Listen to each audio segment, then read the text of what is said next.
नाजूक वळण, या वळणावर बऱ्याच लोकांच्या गाड्या पलटी होतात. सरासरी 100 मधले 99 तर इथंच पलटून पडतात. इथं येत बी नाही म्हणे वळणापर्यंत कोणी कारण. आणि हे वळण जोपर्यंत आपल्या आयुष्यामध्ये येत नाही तोपर्यंत समजायचं आपण परमार्थाच्या मार्गात अजून वर नाही ठेवलो, खालीच कुठंतरी गोठलो. हे वळण प्रत्येक परमार्थिकाच्या मार्गामध्ये येतं म्हणजे येतच. आणि तिथं जपून राहावं लागतं. तिथं काय काम करतं? तिथं निष्ठा काम करते. पहा, निष्ठा, निश्चय काम करतो, समर्पण काम करतो. रामायणामधला दृष्टांत आहे. रामाने शेवटी युद्ध ठरणार, रामाचं युद्ध होणार. प्रभू रामचंद्राने शेवटी एक उपाय काढला, म्हणजे असं करा.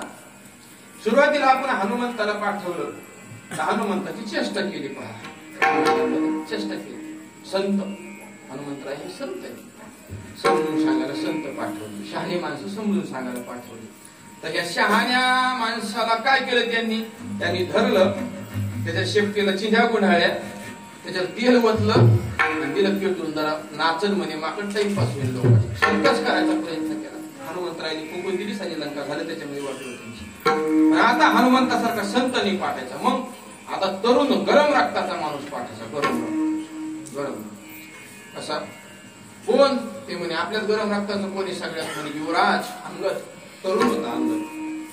गरम रक्ताचा माणूस पाठीला. हनुमंतराया लंकेमध्ये आले. लंकेमध्ये आल्याबरोबर एक लंकिनी नावाची राक्षसी होती, दारात पहारा द्यायला होती. डंगरी मथरी, जुनी मथरी होती. मिश्रीला विजय संध्याकाळी रात्रंदिवस मिश्री लावायचं, थुकायचं, मिश्री लावायचं, थुकायचं असं. आल्याबरोबर हनुमंतराने बारीक मच्छरचं रूप घेतलं. पण जाताना हनुमंतराचा घोटाळा झाला. ते गपचिप नाही गेले, ते जाताना भजन करत गेले. श्रीराम जय राम जय जय राम, श्रीराम जय राम जय जय राम, श्रीराम जय राम जय जय राम, श्रीराम जय राम जय जय राम. 10 मिनिटं बाकी, जास्त भजन करून करू. भजन करताना चूक झाली म्हणे. अरे लंकेत म्हणे माळकरी नाही, भजन करणारा कोणीच नाही. लगेच तिने धरलं का एक थोपडा बुक्का ठेवून दिला. बुक्का ठेवला का भाड भाड रक्त वाकायला लागली. म्हणे हा मारुतराव महाराज का हो तुम्ही? हो म्हणे मारुतराव. म्हणजे कस काय ओळखील होता? ब्रह्मदेवाने सांगितलं होतं. वानर येईल आणि एका बुक्क्यात रक्ताच्या उलट्या झाल्या की समजायचं हनुमंतराय आला रावणाचं वाटलं सुरू. बुक्का मारला दिसता माझं तिला. काय केलं? रक्त काढलं राक्षसिनीचं आणि तिला विरक्त केलं. काय केलं? विरक्त केलं. संताचा स्वभाव आहे. आणि अंगदाला पाठवलं. अंगदाला पाठवल्यानंतर प्रहस्त नावाचा मुलगा होता. दोन्ही, एक प्रधान बी एक मुलगा बी.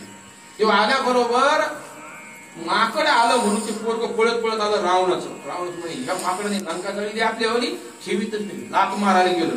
लाख मारायला गेलं तसंच धरलं अंगदाने. रक्कून आपलं धुणं आपलं जागेला खालास कुंपण कापली. कैस गरम रक्ताचा माणूस होता. तसा पाठवला. धरून सगळ्यांनी मिळून त्याला नेलं रावणाच्या समोर ठेवलं. गप्पा मारल्या जशी बोलणं चाललं झालं. रावण म्हणला वाली कुठं असतो रे सध्या? पंढरपूरला राहायला गेला का काय? कारण कशामुळे विचारलं? वाली मारला होता रामाने. तर अंगदाने उत्तर दिलं वालीची लई चिंता लागली का 10-12 दिवस होईल. 10-12 दिवसात भेट होईल म्हणे वर स्वर्गात. तुमची काळजी करू नका. मग तिथं बोला एका नकाला काय बोलायचं असं उत्तर दिलं. रावण म्हणला अरे तुझ्या बापाला मारलं, तुझ्या आईचं लग्न चुलत्या बरोबर लावून दिलं, त्याची सेवा करतोच नालाय का? अक्कल नाही तुला? अंगद म्हणला मला जास्त शिकायची गरज नाही रावणा. माझं धोरणाला मी बरोबर व्यवस्थित करतो काय करायचं ते. पण माझं एक म्हणणं आहे, माझ्यासारखं मी छोटस वानर आहे रामाच्या सोबत. तुमच्या सगळ्यांनी मिळून फक्त एक काम करा. मी तुमच्या याच्यामध्ये दरबारामध्ये पाय ठेवतो. पाय ठेवतो. पाय फक्त हला. जेवढीच्या दाणी इतका जरी हलेला ना तरी सुद्धा सीता हरलो. रामाला सांगतो अयोध्येला निघून जा. सीता रावणाला देऊन